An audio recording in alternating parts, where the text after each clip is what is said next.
Hi everybody, this is Eduardo Suarez. In this video, we're going to continue looking at iRPickTool and iRPickPRO. In particular, we're going to look at one iRPickTool option package that is called pre-grouping. The best way I can explain you how pre-grouping works is by showing you a FANUC video. I'm going to leave the link to the video in the description below. In pre-grouping, there are many key components. There's going to be an in-feed conveyor, there's going to be an out-feed conveyor, and also there's going to be a pre-grouping conveyor that physically is the same as an in-feed conveyor, but in the configuration we're going to treat it as a separate conveyor. There's going to be at least two robots. One of the robots on the upstream is called the pre-grouping robot, and the other on the downstream of the in-feed conveyor is called the non-pre-grouping robot. Also, there's going to be an error vision system that detects the parts. You're going to see that the parts are fed randomly, and the pre-grouping robot arranges the parts on a predefined pattern that is called a virtual tray. One of the main characteristics of this virtual tray is that the pre-grouping logic determines how to build the tray based on a part that is called the base part and the free space that is available surrounding the base part. You can see that this base part is never picked. Instead, the pre-grouping robot is rearranging the rest of the parts around this base part to build the virtual tray. Finally, when the tree is complete, the non-pre-grouping robot is going to pick up the parts from the virtual tray at once and is going to place them on the out-feed conveyor. You're going to notice one more thing. There is a gap between the parts on the virtual tray, and that is intentional to avoid a collision between the parts. We're going to look at that later when we do the configuration of the tray. And one more thing that you can see on this video is that it's using two different kinds of parts. It's using rectangular parts and circular parts. That is because you can predefine the shape of the part on the iRPickTool configuration, as we're going to see later. One of the questions that you may have is when we can use pre-grouping. I'm going to show you here two examples when you can use pre-grouping in an effective way. On this example, on the image on the left, we have a conventional iRPickTool layout where we have an in-feed conveyor, an out-feed conveyor, and two robots that are picking and placing the part on the out-feed conveyor, the same way as I showed you on my previous iRPickTool videos. On the image on the right, we change the layout of the out-feed conveyor, and robot number 1 is not able to reach the out-feed conveyor anymore. So in this case, we can use the robot number 1 as a pre-grouping robot and use robot number 2 as a non-pre-grouping robot and place the parts on the out-feed conveyor. On the second example, on the image on the right, we still have the same layout as the image on the left. You can see on the image on the left that one of the main disadvantages is that each robot has to travel a long distance to pick and place the parts on the out-feed conveyor, and the robot cycle time is in some way increased. So in this case, by using pre-grouping, we can reduce significantly the cycle time of the robots and increase the throughput of the system. I'm going to show you now the main differences that you're going to see on the tree view on the iRPickTool setup screen when we use pre-grouping. On this image, we have a non-pre-grouping configuration. We're going to have an in-feed conveyor. We're going to have an out-feed conveyor or fixed stations. We're going to have a sensor on the in-feed conveyor that in this case is going to be a vision system. We might have a tray on the in-feed conveyor. Also, we might have a tray on the out-feed conveyor. And we're going to have the conveyor station for the in-feed and out-feed for each one of the robots. On the next image, we have the configuration for the pre-grouping. In this case, conveyor number 1 is the in-feed conveyor. Conveyor number 2 is the pre-grouping conveyor, that in this case physically is the same as the in-feed conveyor, but you're going to see on the tree view that is configured as a separate conveyor. We're going to have again the sensor on the infeed, and we may have a sensor on the outfeed. We're going to have the conveyor station number 1 and conveyor station number 2. That's going to be the same as in the case of the non-pregrouping configuration. But now we're going to have new conveyor stations. We're going to have conveyor station number 3, conveyor station number 4, and conveyor station number 5 that belongs to the pregrouping conveyor. We're going to have the robots. In this case, we have robot number 1 and robot number 2 that are the pregrouping robots, and robot number 3 is a non-pregrouping robot. Conveyor station number 1 and conveyor station number 2 is where the pregrouping robots are going to be picking up the parts, and conveyor station number 3 and conveyor station number 4 is where the pregrouping robots are going to be placing the parts on the virtual tray. For the non-pregrouping robot, conveyor station number 5 is where the robot is going to pick the parts, and conveyor station number 6 is where the robot number 3 is going to place the parts. Also, we're going to have a tray that is the virtual tray that we need to configure on the tree view. So these are the main differences that you're going to see. And in order to configure this system, you need to install the iRPickTool pre-grouping option package. We're going to go to Roboguide, and I'm going to start by explaining you how to configure pre-grouping on iRPickPRO, and I'm going to explain the iRPickTool configuration on a separate video. Let's start by creating a new Workcell. We're going to select iRPickPRO from the FANUC Robotics folder, and we're going to press New Cell. We're going to give it a name. We're going to call it pre-grouping fixed station. In this case, we're going to create a fixed station instead of a conveyor station. We're going to change the number of robots to 2, and we're not going to make any more changes over here. So we're going to press OK.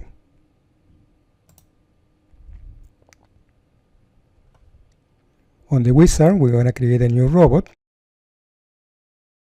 We're going to select the version of the software. We're going to select handler tool. We're going to select the robot model. We're not going to make any changes over here.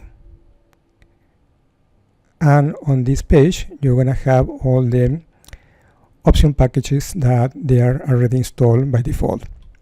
To this, we're going to select the option package for pre-grouping. And we're going to press Next. And we're going to press Finish.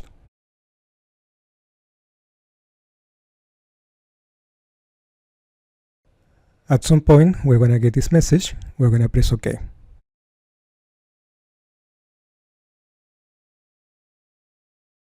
Once the Workcell is created, we're going to select the iRPickTool tab on the Workcell browser, and we're going to make some changes. We're going to select the outfeed conveyor, and we're going to delete it. Later, we're going to add a fixed station.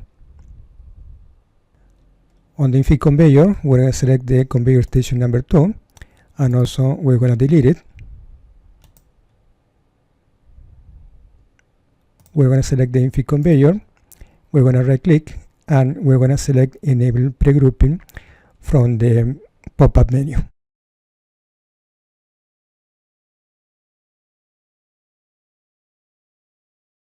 You're going to see that the pre-grouping conveyor is automatically created on the cell browser, but you're not going to see it on the window because this is on top of the infeed conveyor. And you're going to see a new tray is created with 4 parts by default.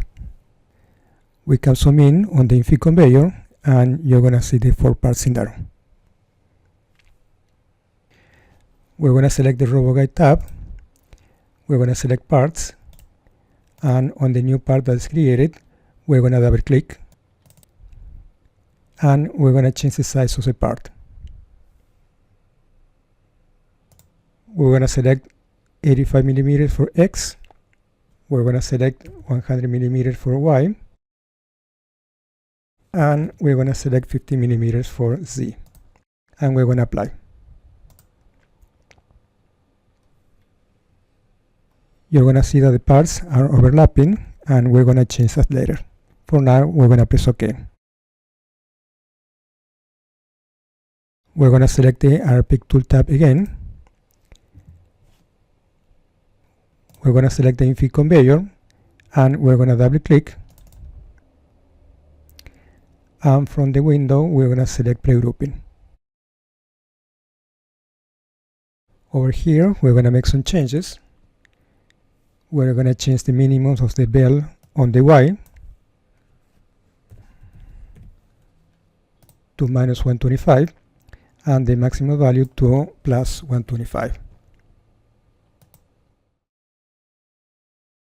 We're going to keep the part type as a rectangle, and we're going to copy the part parameters over here.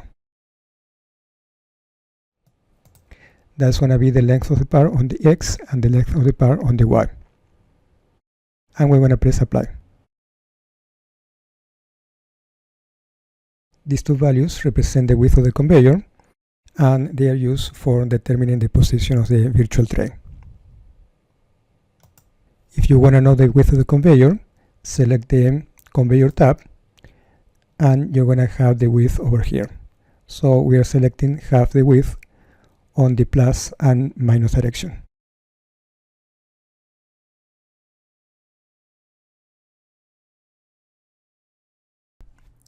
Now I'm going to explain you how we're going to configure the virtual tray. We're going to select tray, and we're going to double click on tray number 1 to open the property windows. We're going to select the tray tab, and here is where we set up the origin of the tray. iRPickTool makes some considerations about the tray. The X and Y plane of the tray is on the same plane as the tracking frame for the conveyor where we're creating the tray. In this case, the infeed conveyor and the pre-grouping conveyor. Since physically they are the same conveyor, they are sharing the same tracking frame. And also the X direction of the tray is the same direction of the tracking frame.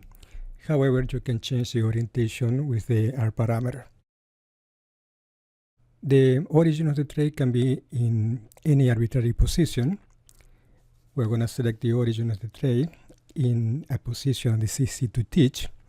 For convenience, we're going to select the origin of the tray as the center point of the cell number 1. We're going to set it up to 0, 0, 0 for X, Y, and Z. And we're going to do the same for the part origin. So in this screen, we don't need to make any changes. Now we're going to select the Tray Layers tab. Over here, we can select the number of layers. By default, we have 2 layers, but you can add layers so you can duplicate the layers. We're going to configure 2 layers. Layer number 1 is where the pre-grouping robot is going to place the parts. And layer number 2 is where the non-pre-grouping robot is going to pick up the parts. We can select the current layer over here. In our case, we're going to select the current layer number 1. And on the tray reference cell is where we set up the coordinates for the reference cells. In our case, we're going to select the cell number 1 as the reference cell. On the table that we have in here, each one of the indexes represent a cell, and the coordinates are the center point of the parts relative to the origin of the frame. To illustrate how we're going to build this table, I'm going to show you the layout of the parts on the tray. In this illustration, I'm showing you the top view of the tray, and we have the position of the parts on the virtual tray. The center position of cell number 1 is the center of the tray. We're going to have cell number 2 that we're going to offset 85 millimeters plus 9 millimeters on the X direction of the tray. We are adding 5 millimeters, that's the minimum distance that we can have between two parts to avoid the collision between the parts. If we don't have this minimum distance, we're going to get an error, iRPickPRO, there is an invalid pre-grouping settings. We're going to position the center of the cells 90 millimeters apart on the x-axis direction of the tray, and we're not going to make any offset on the y direction of the tray. And this is how we make the table. One more thing that we need to do is assign a model ID to the parts. In this case, we're using model ID number 1. And when we talk about the cells and the cell indexes, we're not talking about the order that the robot is placing the parts on the tray. The robot decides by the cell what is the most convenient order that is going to place the parts on the tray. So don't be confused about that. The cells are just a representation of the physical position of the parts on the tray. We're going to go back to the Workcell and we're going to update the table with the proper offsets for the cells.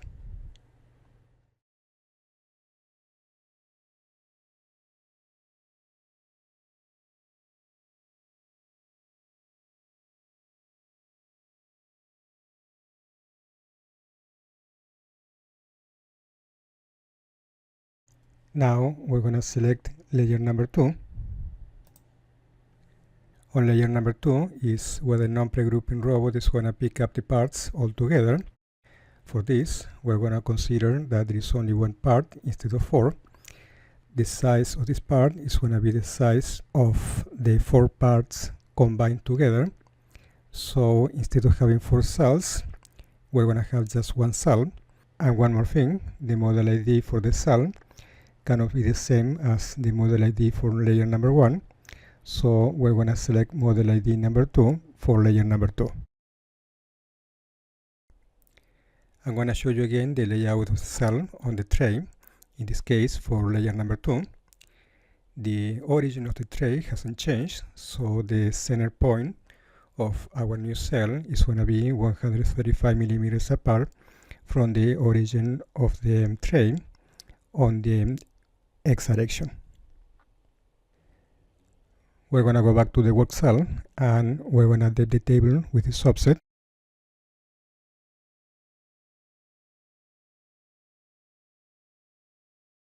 And with this, we have completed the setup for the virtual tray. So we can press OK.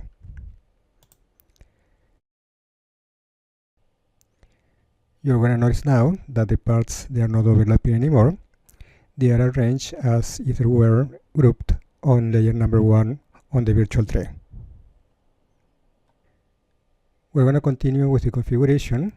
Now we're going to select the pre-group conveyor 1 and we're going to add a conveyor station. On this conveyor station, the non-pre-grouping robot is going to pick up the part from the pre-grouping conveyor. We're going to select the tracking tab. We're going to verify that these values are correct. We have the proper robot, the group, and the tracking schedule.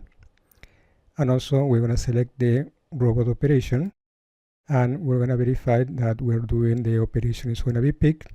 And we have the proper position register for the reference, the approach, and the vision register is going to be the part data. And we're going to press OK. You're going to notice now that automatically it was created an operation conveyor station on robot number 2. Still we have a few more things to do. We're going to select the Roboguide tab. We're going to select parts and we're going to add a new part that's going to represent the part that the non-pre-grouping robot is going to pick up.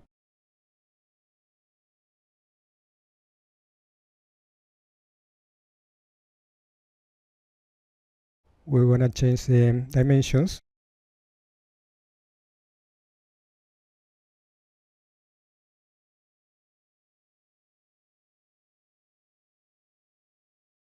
And we're going to press apply. Now we're going to select the robot number 2. We're going to select the user tool. and we're going to add this new part.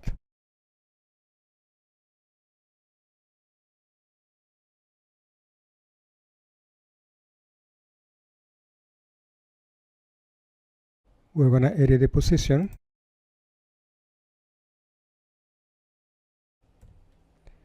We're going to press apply.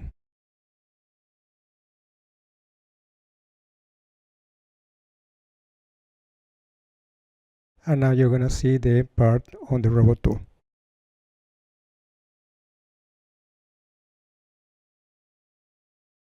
Still, we need to delete this part from here.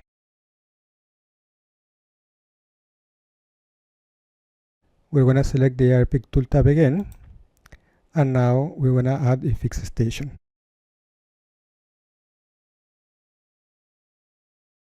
You're going to notice that the fixed station is added automatically and also is added as an operation fixed station for robot 2. We're going to add a tray to this fixed station. For that, we're going to select tray, and we're going to add a tray. We're going to select the tray tab, and we're going to select the part number 2. We're going to select the tray layers tab, and now we need to edit again the tray reference position and the cell table. We're going to select apply. Now we're going to go to the tray layers, and we're going to add a unit. That's going to be the cell number 1, and the center point part is going to be on the origin of the tray.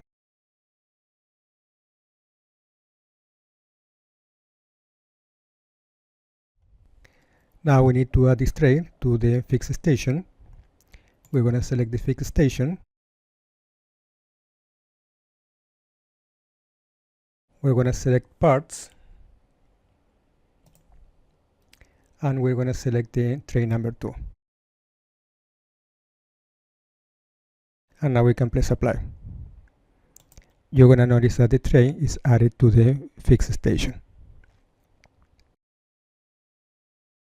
At this point, we're ready to run the simulation and test the system. Before that, we're going to select the infeed conveyor. We're going to select the feed rate tab, and we're going to select the feed rate, and we're going to change the speed to fixed distance, and we're going to put 105 millimeters. Also, we're going to go to the simulation tab, and we're going to add some randomness to the part on the X, Y, and R. Now we can press cycle start,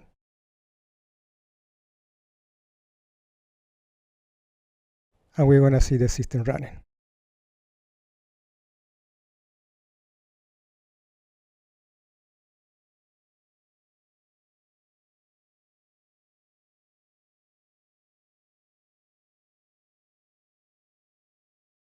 You're going to notice that the first part is the base part and is creating the virtual tray around this part.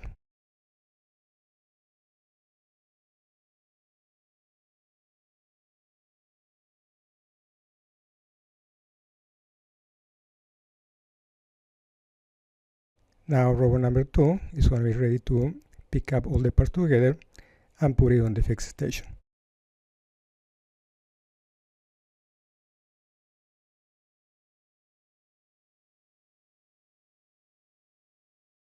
And with this, we prove the pre-grouping using a fixed station on the outfit.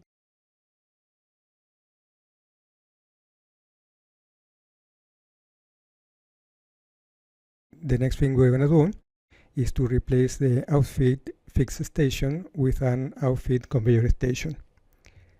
For that, we're going to rename the Workcell to pre-grouping conveyor station.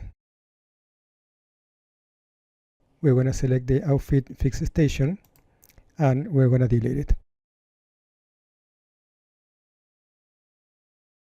Now we're going to select conveyors, and we're going to add a conveyor, and we're going to select outfit conveyor. the outfit conveyor is created and is put in this location. We're going to select Roboguide. We're going to select the outfit conveyor, and we're going to change the location.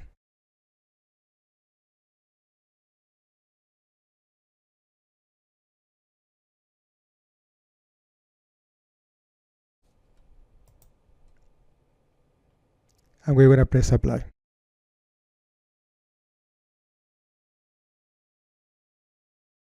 We're going to go back to iRPickTool. We're going to select the outfit conveyor, and we're going to add a sensor.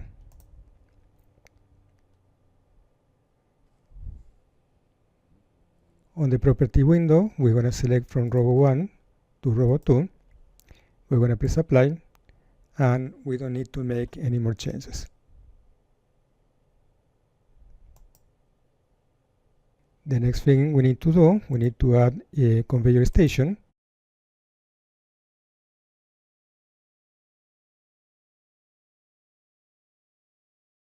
This is going to be the conveyor station outfit 2.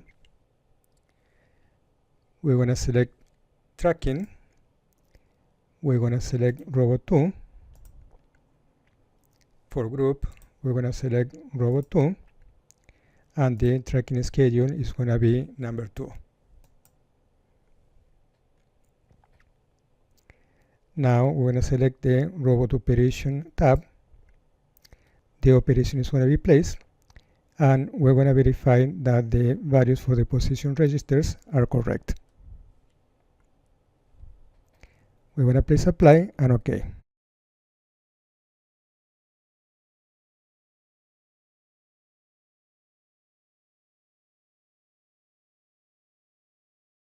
So far we have added the sensor and the conveyor station to the outfit conveyor. The next thing we need to do, we need to add the tray. So we're going to select again the properties. We're going to select parts, and we're going to select the tray number 2. You're going to see here that the tray is applied to the outfit conveyor station. So now we can run the simulation again and test the system with the outfit conveyor. We're going to place cycle start, and we're going to see what happens.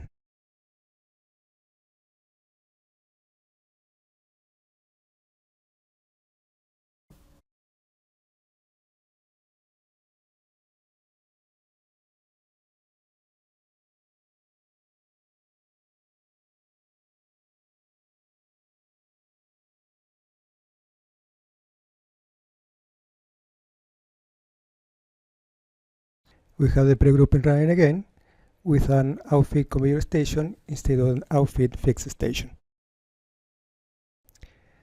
One more thing that we can do, we can go back to Roboguide. We can select Robo 1.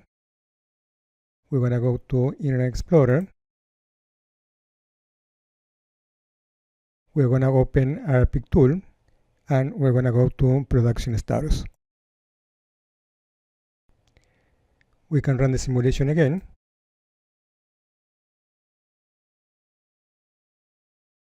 And we need to wait until the robots start to pick and place a part before we can go back to the production status screen and see the data. So we're going to let it run for a moment.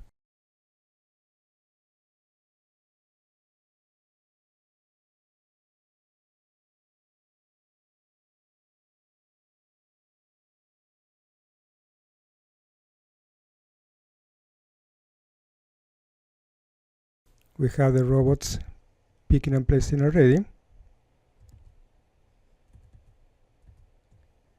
We're going to go back to the production status screen, and over here you can see some production data. We can select the conveyor station in feed 1.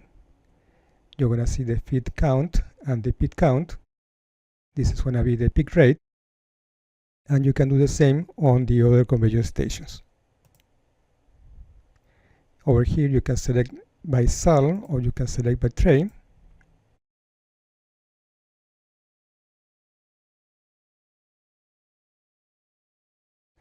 And you can do the same on the outfit conveyor station.